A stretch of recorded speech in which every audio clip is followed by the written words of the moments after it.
Okay, good morning or evening as the case may be for everyone. Today I'm going to discuss our NMR Studio that the new one that we introduced last summer. And we're going to present a quick overview and then show you a data matching that we did, and then go over a live fluid substitution case to show you a lot of the capability and how you could do a quick fluid substitution using UTAPWeLS. So the new NMR takes into account more things than the old one did. It will take into account all the relevant layer properties, component properties like relaxivity, and now we have a phase capability that you can set. And we have a completely new NMR pore-dependent rock class settings, and all these go together to provide the new NMR results. And so this gives you a lot of flexibility. You can have an arbitrary number of relaxivities and phases now to really make complex distributions. You have the detailed pore-dependent curves, and we're not going to show you all those curves live, but because probably a lot of people don't even know how to use them, but they can give you a lot of really fine tuning on your results. And the NMR is now much more consistent with the nuclear because we directly take the hydrogen index from the component formulas and put together. This gives you a wide range of possible results that you can get from the studio, but we have it set up so that if you're new to it, you can just, the defaults should give you some reasonable results, and I'll show you what those look like. And then you can go in and do very realistic, detailed time domain calculations if you want to do more. And finally, we put in simulations, and this is very good if you have data and you're trying to simulate it, because now it takes into account the invasion, it takes into account 3D things, and we'll show you more of that. So this is what the new studio looks like. Everything is set up in tabs. So you have the calculations, import, plots, inversion, simulator, and stuff like that. And from the first one, you can see that you have buttons that take you directly to things that are relevant, like the NMR rock class here, and then the component editor, which is new, and I'll show you that when we get to the live part. And then finally, all of the relevant things that you set up in your model will go into play and be taken into account by the nuclear NMR calculator. And so this, I'll just mention the simulation part because it's new here. You have this simulation tab, and you have the 4 different combinations of simulations you can do based on both the type of data you calculate and what type of data you want to simulate. And then you can do 3D, and that you can take into account invasion or angled wells or angled beds. And then you can also rotate the tool inside the borehole, so you can take into account the tool facing up, sideways, or down. And then we have, by default, the simulator does 3 shells. And each of those shells can have variable noise, and we have that available because usually the deeper shells will have more noise, and so you can simulate that. And then the initial simulation will do a single stacking, but then when you do you can use that simulation to make, for instance, the NMR logs, or if you do an NMR inversion, there you can set it to do any stacking that you want.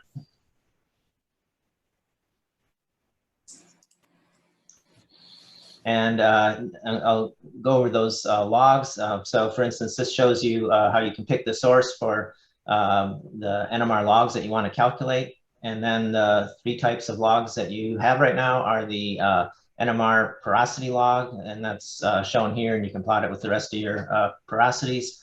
And then you have the T2 mean, and you can calculate this either from imported data or from your simulated data, and then plot that over your T2 distributions. And then you have the bin log set, and this is something that we've added so you can see the amount of partial porosity that each of the different fluids might take based on their based on their T2 curve. And so now I'm going to show you an example of a match that we did in the Gulf of Mexico. And here you can see we have oil sand stuck in between two shale layers. And the reason that we might want to match this is in order to do more accurate permeability estimates, or to do pore size estimates, or to just to support the model and see whether or not the model that we created also will produce the right expected NMR results. And so what you see here on the right in the green is the simple match. And I was telling you that you can do just using the default settings, you can run it, and it'll take whatever the results are from the Earth model that you've set up, and you can just quickly move the peaks right or left, using the position of the pore size distributions. But then if you want to update the model, now here we have the one that I just showed you, the green on the left, and the original data in the middle, and then on the right is our updated model. And for that, we added some OBM invasion in order to give, we gave a new mud phase, and then had some new oils added.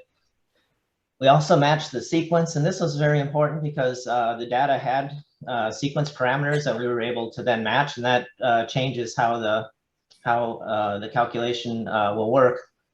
And so that gave us the tails on some of these peaks, and we updated the pore sizes, and then added some more noise to spread out the peaks a little bit more. And so you can see that it looks a lot more realistic on the right. And that wasn't even all the options. There's many more options that we didn't use. You can add different types of gas to your fluids. You can have a lot more pore dependencies. We'll show you the list of possibilities you have there. And you can also add more phases if you want to give you more peaks. So now we're going to go into a workflow example. I'm going to show you how to import NMR data, how to show different effects, or what different effects that in your model show up in the NMR. And then we'll show how to do the Earth model calculation and iterate that with the pore distributions in order to match the imported data. And we'll simulate, it'll show you we'll simulate it in order to show you the layer mixing, because we made this is in this synthetic example, we made a section with thin layers, so you can see how that plays out. And then finally, we'll calculate an SDR log, a Schlumberger-Doll research log, and show you how, with the mixed fluids, the log is not very accurate, but then in UTAPWeLS, we can just quickly change all the fluid to water and then redo that plot and see that it then gives you a more accurate permeability. And so with that, we'll switch over to the models. Okay. So here we have our starting point. We're assuming that since we want to concentrate on the NMR, we're assuming that you have already partially used the normal logs to create a model, and that you had some image logs and some component logs in order to fill out to get a pretty good idea already of the layering and of the components in each layer. And so we're taking this as a starting point, and to use the NMR, you pretty much have to have a lot of stuff already set up, because and then it's a pretty advanced simulation. So and then you'll see up here in the navigator, under log sets, we just see that we have our basic well logs that we imported. So starting at that point, the first thing that we'll want to do is import our NMR data. I'm just going to make a little room here.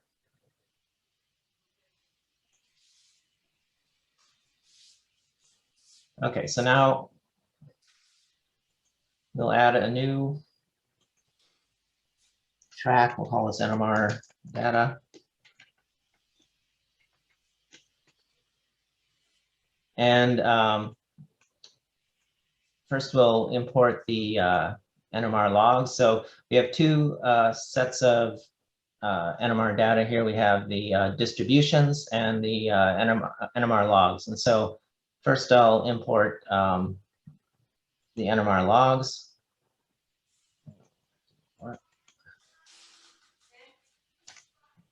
Pick the one that still had the multiple names. But it's okay, I'll just run through this.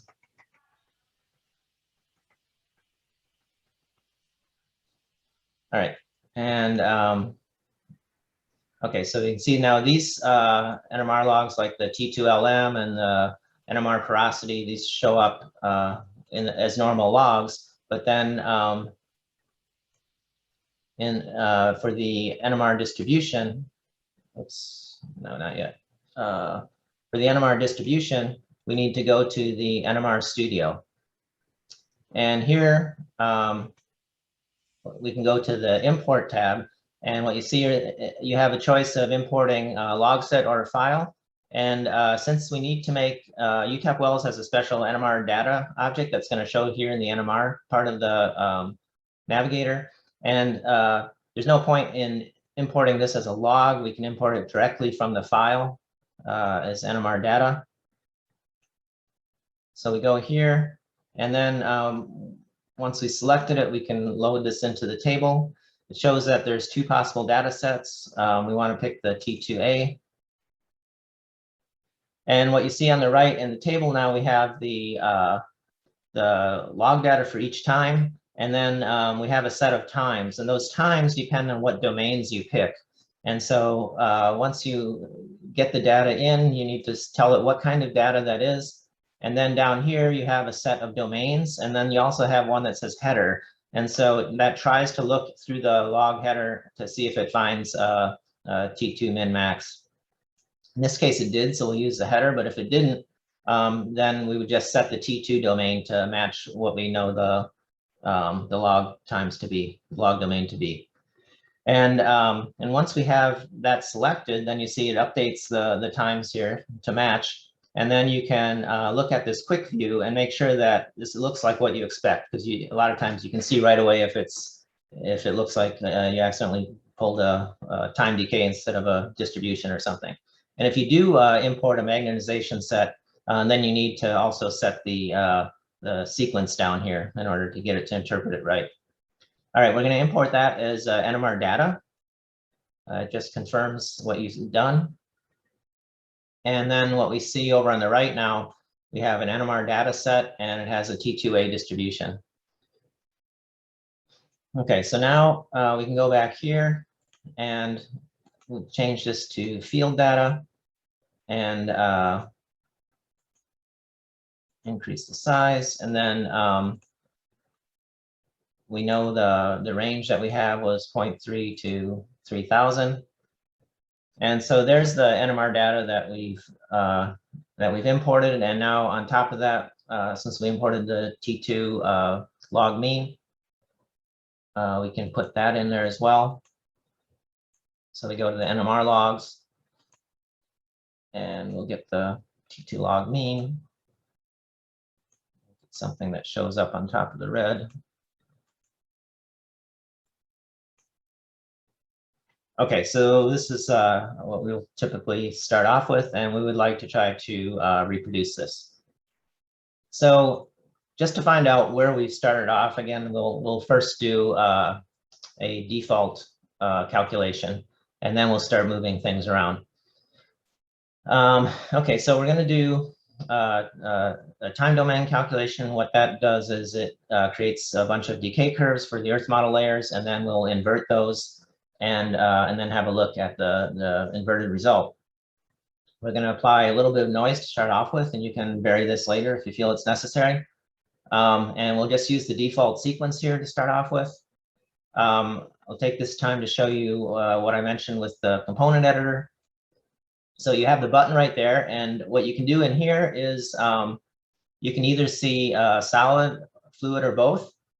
And you have, well, and you can see what's either just what's in the Earth model, or you can see the whole thing. And this was there before, but now it's working a lot faster, so it's much more useful. And then you also have these groups, which is something we added. So now if you're working on NMR, you just select the NMR group. Now you only see the properties that are related to NMR for both the solid and the fluid. And then you'll see up here we have this kaolinite 2, which is a new custom property that we made, or a new custom component that we made. And you can make as many of those as you want, because a lot of times you may want different phases, or you may want to vary slightly some of the other properties. And so we did that just by selecting kaolinite here and saying add new component, and that creates a new component called kaolinite 2 with all the same properties. Then you can just change just the ones that you want to change, and you can change the name to whatever you like. We also have a save and load from CSV. And then there's the NMR rock class.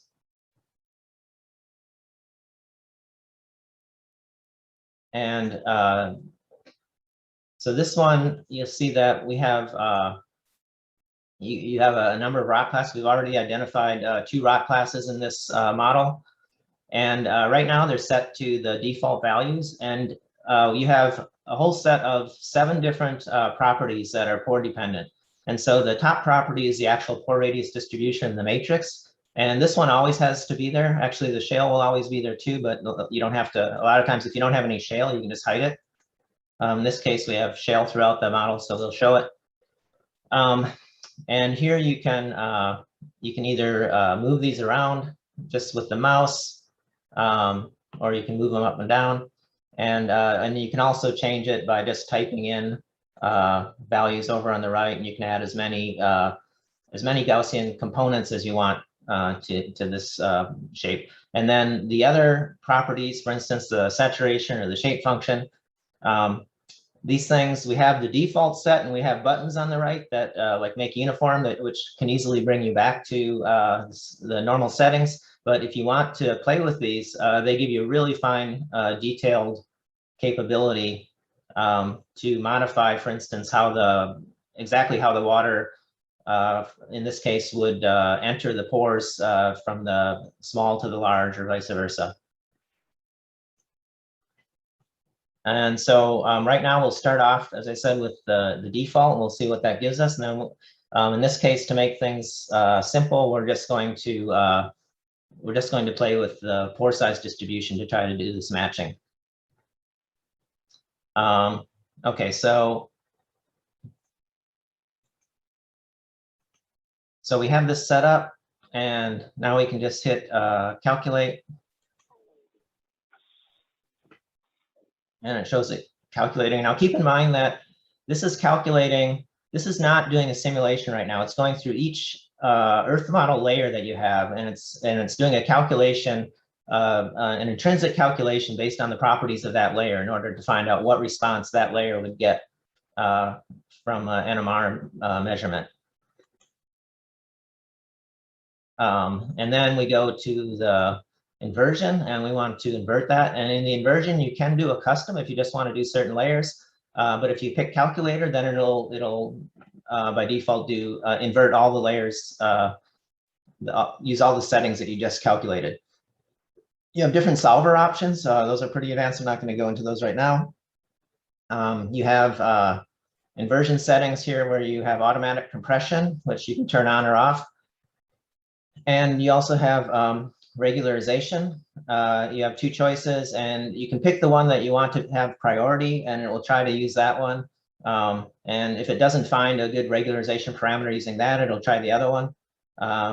And if you want to have your own, shown down here, we have custom. So in this case, we selected just 1 point. We said we want to use 4. But for this first effort, we'll go to the default, which picks a range, and it'll try to find the best in that range.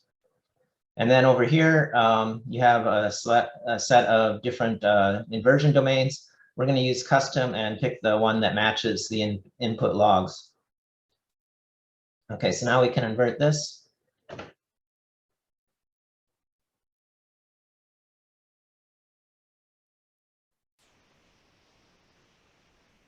Okay, so now that that's inverted, first I'll show you that you can see this in here if you want. We have the 1D inversion, for instance, and since we have decay data and we just inverted it, you can see both of these, or if you just wanted to concentrate on one, you can get rid of the other one. And we don't have any simulator down, so we'll get rid of that. So here we've picked a number of layers to show. And if you want to see, for instance, let's say we just want to concentrate on layer 58. We can pick that one, and then in the field data, which we know we have field data, you can hit match layers, and it will automatically find the depth that matches the center of the layer that layers that you've chosen over here. And so now you can directly compare the field data to the Earth model result in that layer. And we see that it's actually quite far off. So we'll try to move we'll want to move the pore size off to the right a bit. And it looks like it's about the data is bimodal, so we'll probably want to add another mode to the pore size as well. All right, so now since we have that, we can also add another track, and we can look at, we'll call this Earth model NMR. And we did time domain and scale it. Okay, and so there's our Earth model. Oh, we have to get the right range.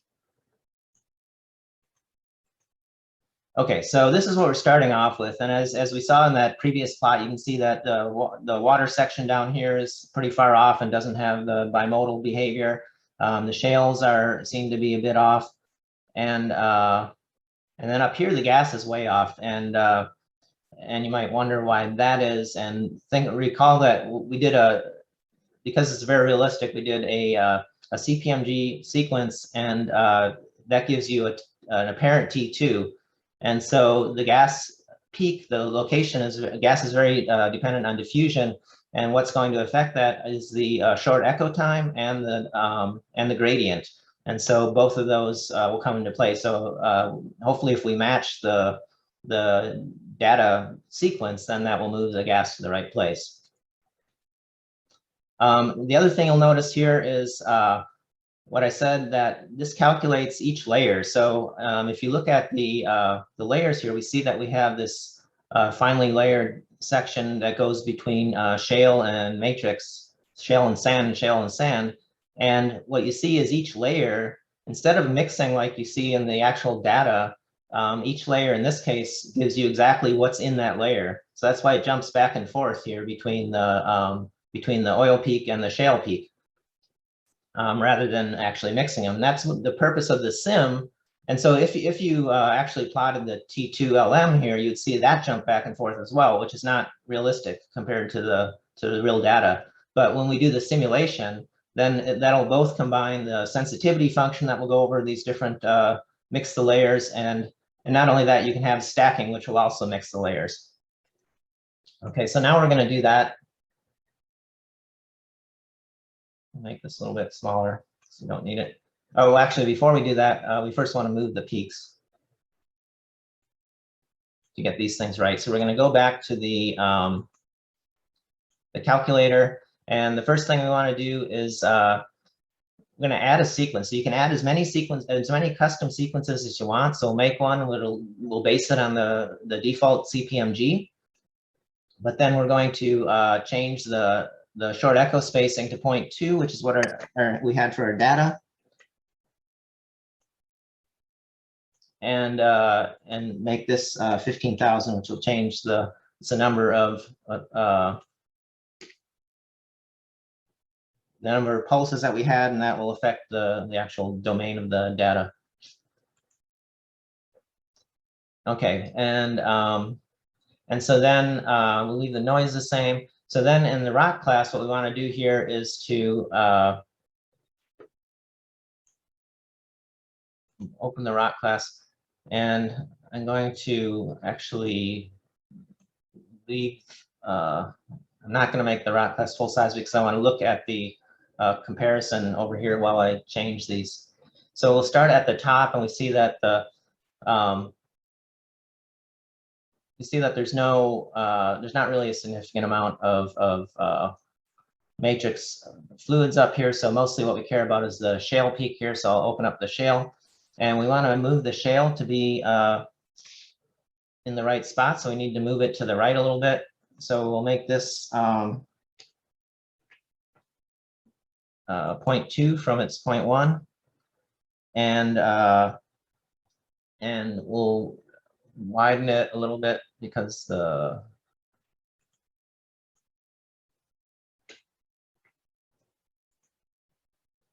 okay, and then and that's for the top one. And then down here in the water section, we have another rock class. And down here, if we compare these two, so first of all, if we look at the matrix peak down here, we want to move the main peak off to the right and then add a second peak. So for the main peak, we're going to move that off to the right and put it at 10. And then we're going to add a second peak to make this bimodal. And that one is a little bit lower, and we'll put it at it's about 1/5 of the top one, so we'll put that at 1.8. And we'll make it a little bit wider.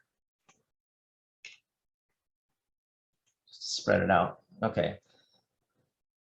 And you can also change the weights of these if you want, but we'll wait and fine tune that later if we need it. And I already discussed the rest of these. It's too much detail to go into these, but you can fine tune these that will slightly move, like the angles of especially the mixed layers and things like that. And then down in the shale section, we saw that these shales were a little bit off. So we want to adjust this, make it a little bit smaller. Whoops. Let's tell it. Is typed 7. Okay. So now we have a guess at the rock class setup, which we hope will move the peaks to the right place, and then we also updated the sequence. So now we can go ahead and calculate.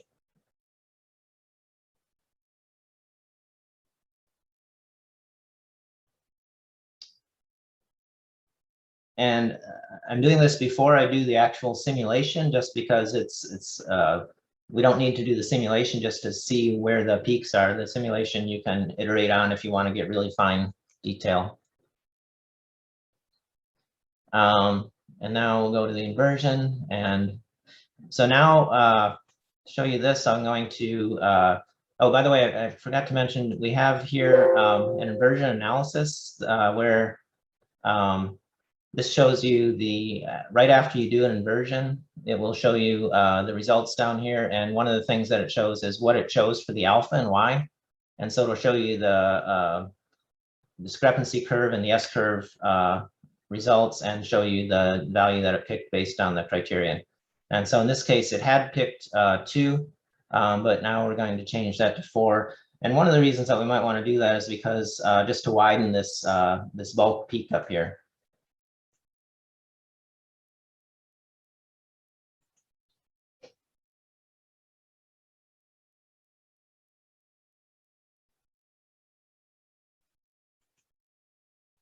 Okay, now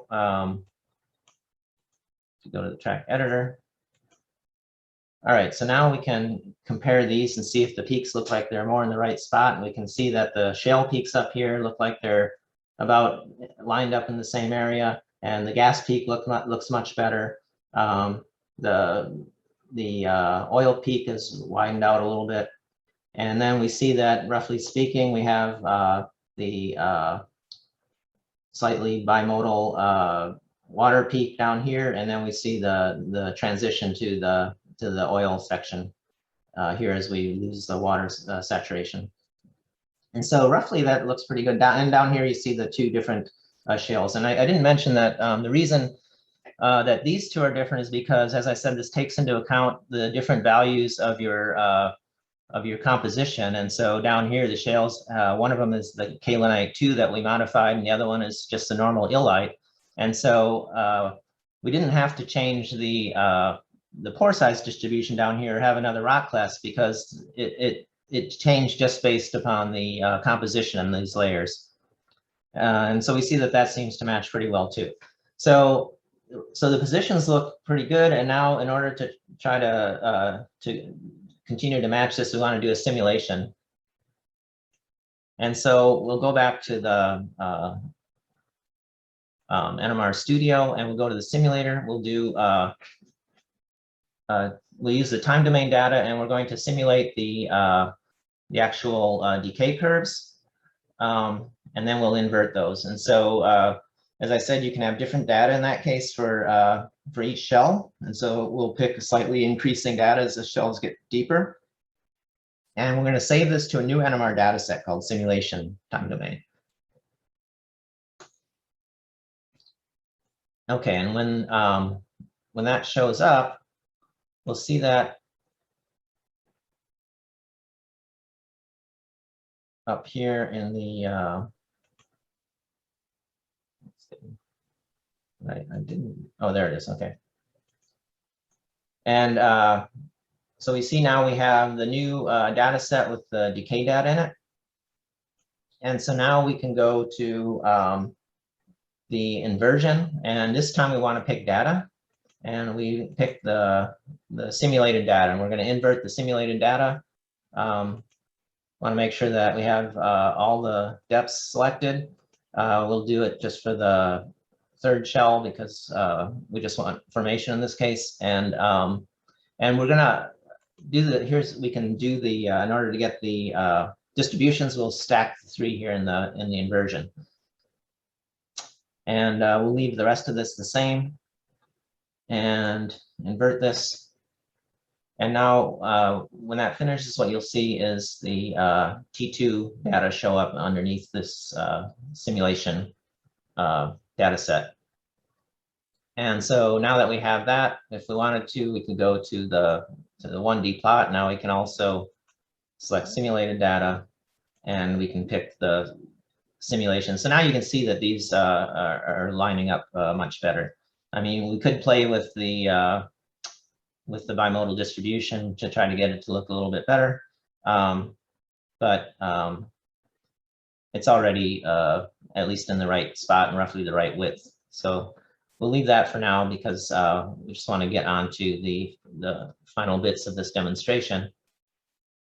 So now we can get the, well, first let me plot this.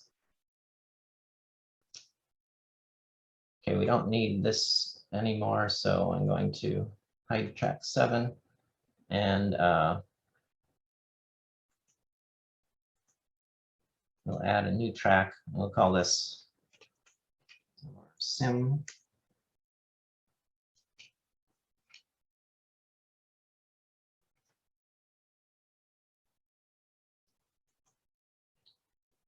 And now we'll go to simulated time domain. Okay, and we'll get the right range.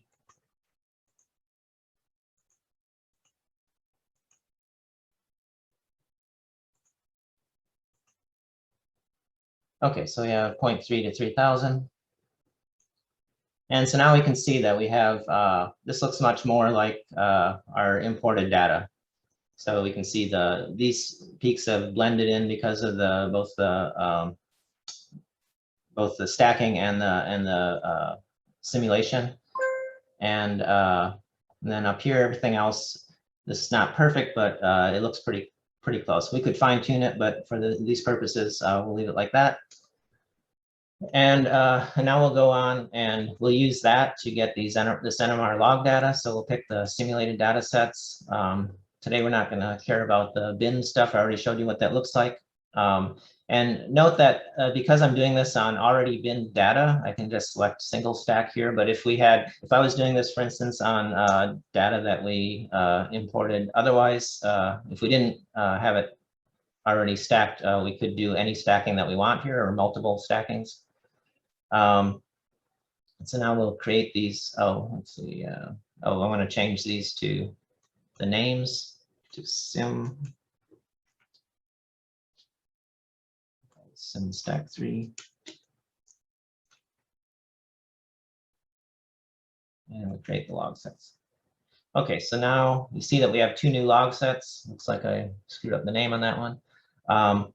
But we have the NMR porosity and the T2LM for this simulated data. And so now if we go back here, we can plot the T2LM on top of this.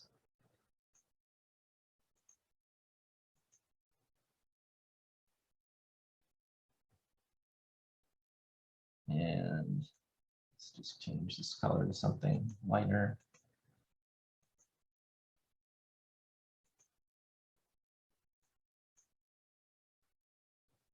Okay, so now you can see you can see the T2LM and the comparison of both of these. And if we want, we can even copy this one over to here. Oops, that didn't work. And we can just compare these side by side. We can turn off the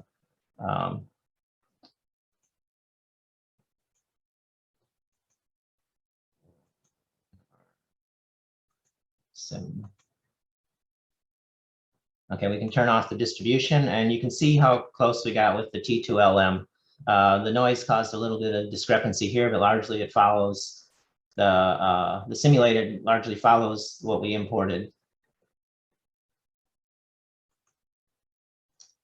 Okay, and then the final thing that we want to do is we want to do an SDR calculation, and so with that we can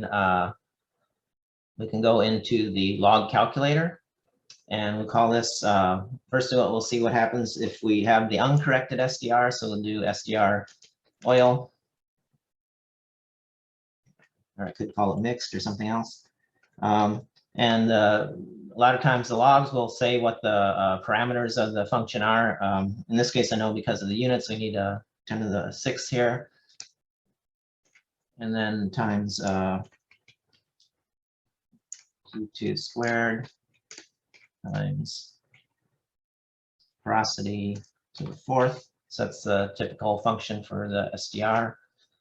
And then we want this to be with those values. We'll have this in millidarcy. And then down here, we want to pick the simulated logs. So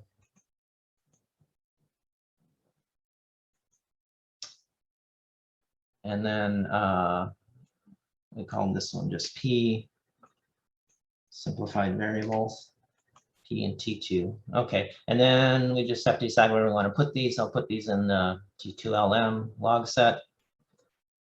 And so now we should see an SDR oil in that set. And if you look in here, there it is, SDR oil. And so then we can add a new track. We'll make it a log track, and we'll put simulated logs, T2LM, SDR oil. And then we want to try to get this so that we can see the whole thing.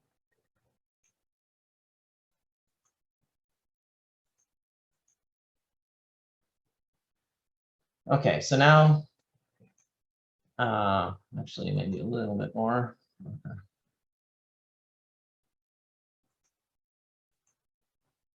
Okay, so we can see that down here in the water section, we have a reasonable value around 4. millidarcy, but it kind of gets up into the many thousands up here in the oil section, which doesn't seem realistic because we expect this to be the same type of sand up here. And so we would think that the porosity would be very similar, or the permeability would be very similar. But it's just because of this mixed fluid that this calculation is off. And so now what we're going to do is we're going to copy this well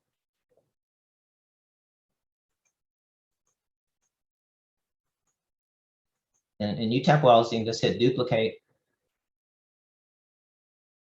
and it'll make a new well. And this one we'll call water, and we're just going to change all the fluid to water. So now we'll open that one up.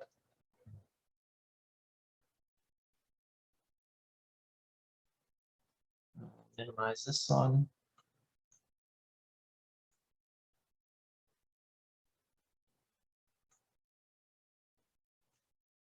And so this can be done very quickly with the populate properties.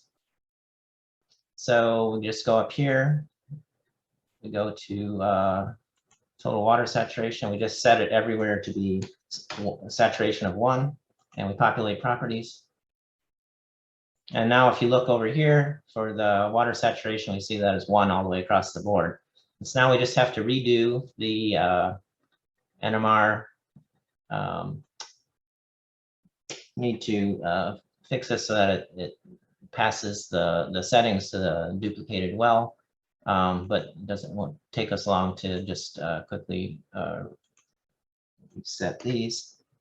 And just recall that we needed to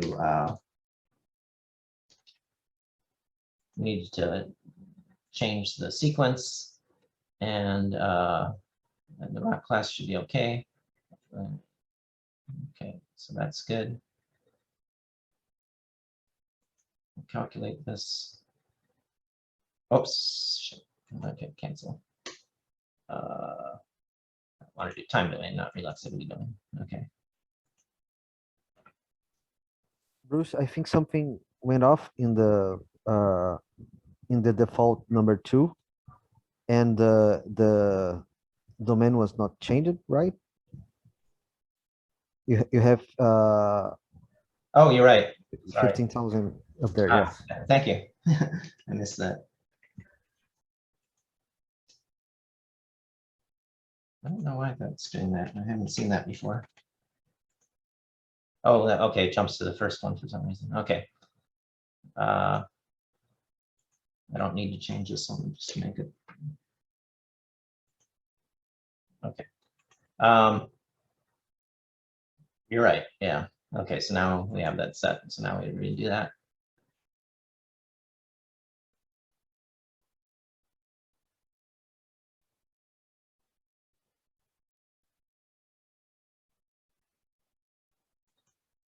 And then we go here and okay,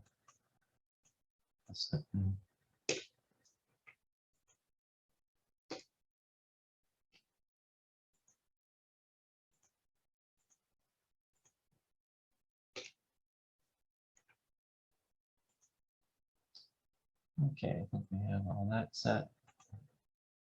Oh, I forgot. I wanted to actually do the simulation first.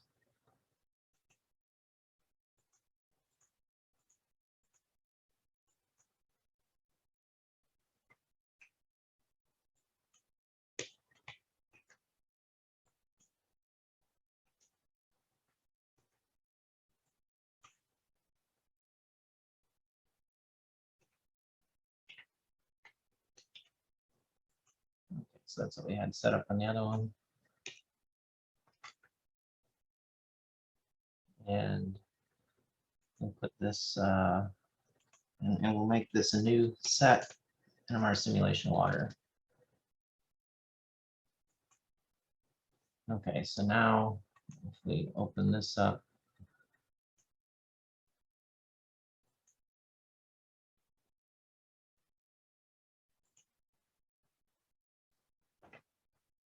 we have the decay data, and so now we can invert that. Okay, here we need to make sure that we have all the depths set. Shell, stack 3. Okay, and everything else is set. So now we can invert. Okay, so now we have the T2. And we need to get the logs. So we pick the NMR simulation water. And we'll just leave these at base sets. Okay, so now what we can do here is we will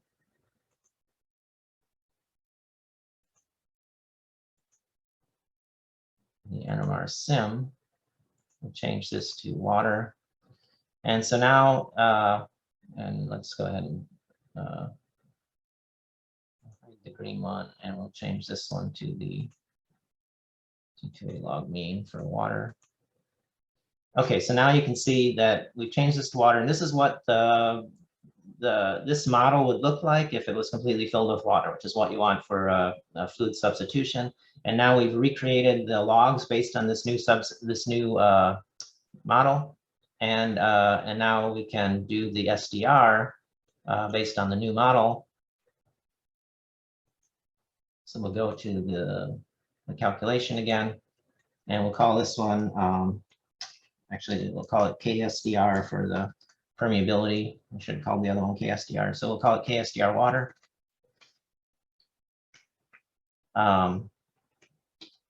Set up the same formula.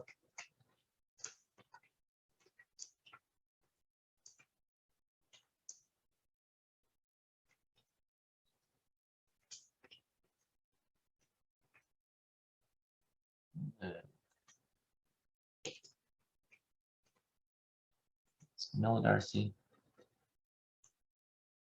And this time we want to get these two. And this one should be P. This one should be T2. Okay, and we want this to go in, put this in the T2 log mean. Calculate it.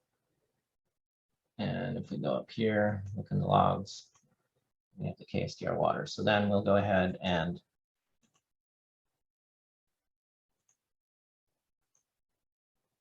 plot that in track 9.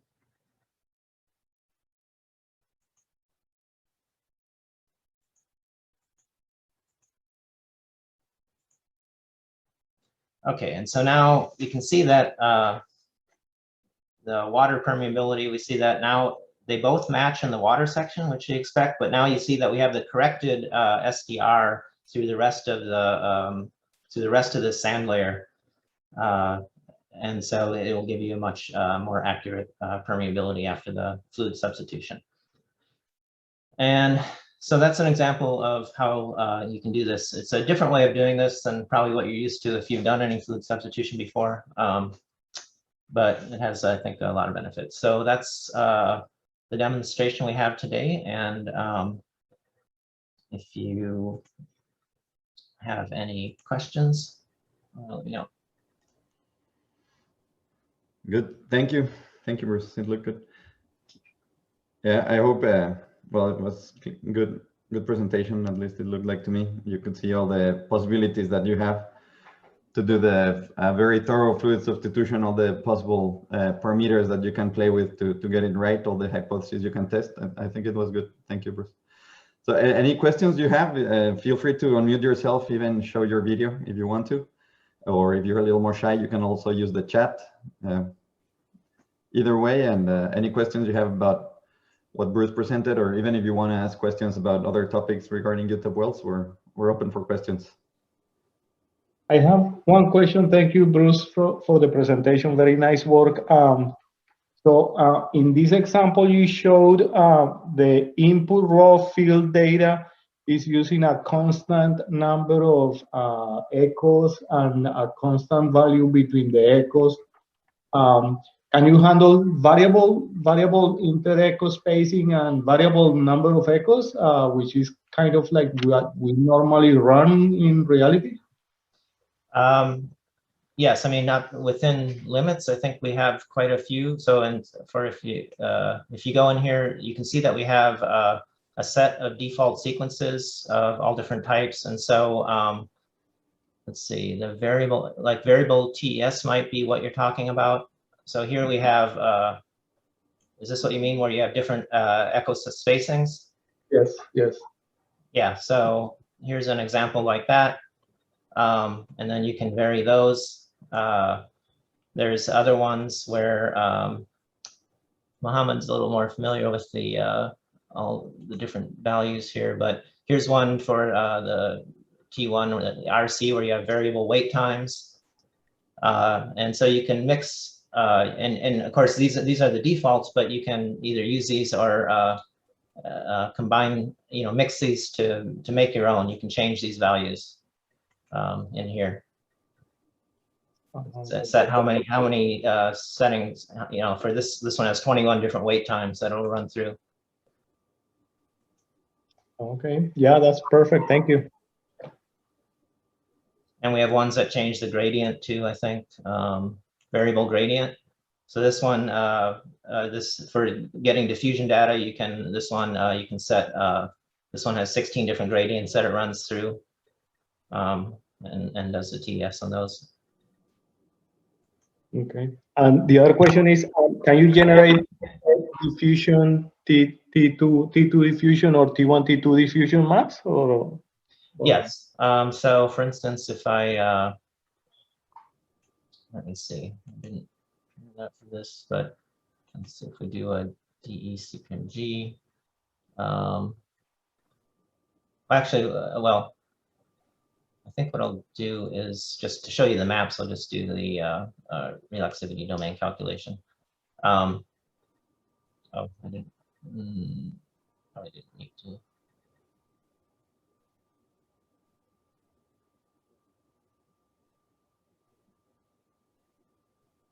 So the Relaxivity domain calculates everything in all cases, and then what this will give you is we'll be able to see the T2. You can also get that. I mean, if I just ran the full time domain calculation using the DE-CPMG, I would get the 2D diffusion maps as well. But just by running the Relaxivity domain, because it doesn't depend very much on the actual sequence, we can see all the possible maps. I think. So actually, you have a wide variability of sequences. So depending on the data that you're looking for, as you mentioned, T1, T2. So you have, you can change the parameters, the waiting time, for instance, with the echo spacing. So you can change any sequence you want. So and we added the output. So essentially, it can help you to know by running a certain sequence. In the outputs, you can expect this type of data that you need to invert for when you run the calculator. Yeah, if you look over on the right, we have, if you extend this out, you have right before the description, you also have a list of outputs. So you see the CPMG just has a T2A, but if you have the DE CPMG, you can get T2 and D and so forth. And okay, we're still on 49. Whoops.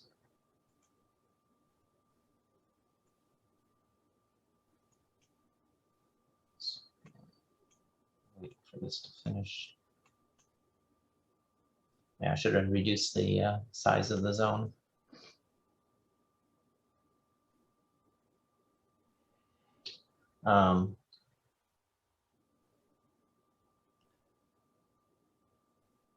Oh, and if you do the relaxivity, actually, so this is going to give different, when you do the relaxivity, then you need to be sure that you have the domain settings in here set, because this is where it takes it from.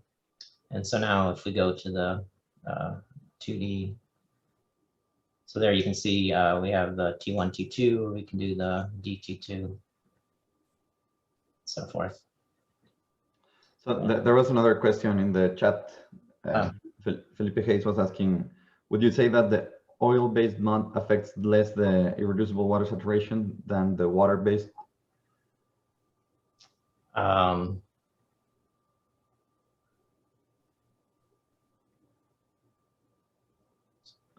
mean, I guess by the fact that it's irreducible, it Would be harder to see for sure.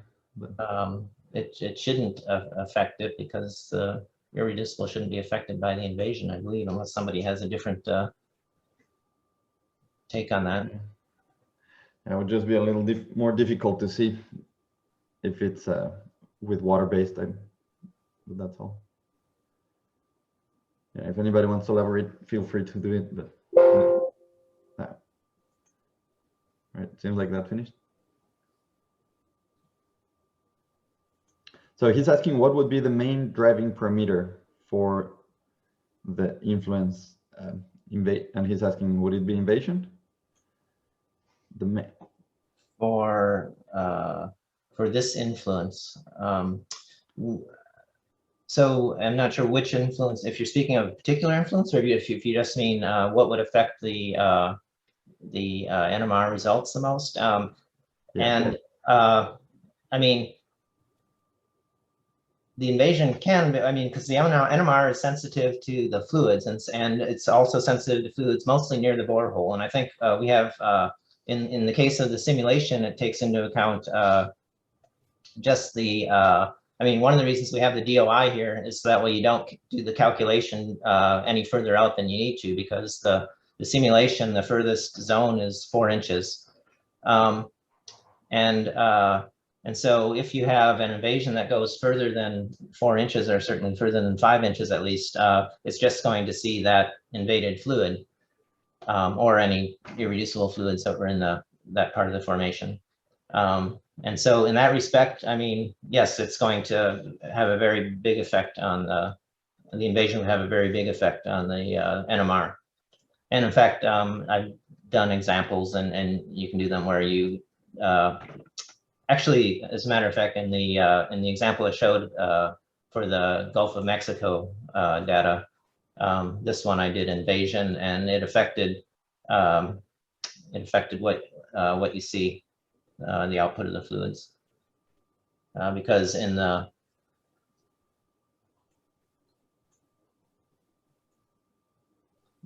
here you can see the effect of the invasion, where we have in the invaded composition, we have mostly the invading oil, whereas Bruce, formation oil.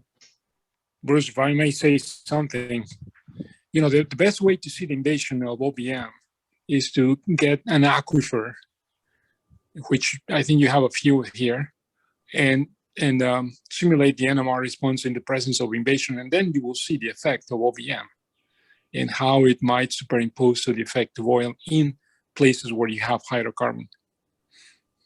That's another way to do this. Yeah. Yeah, for sure would show more effect. I mean, in this case, this was an oil-bearing section, so there is some effect, but I mean, it's less pronounced. Good point.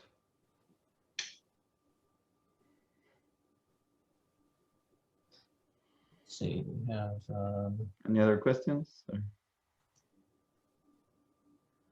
comments?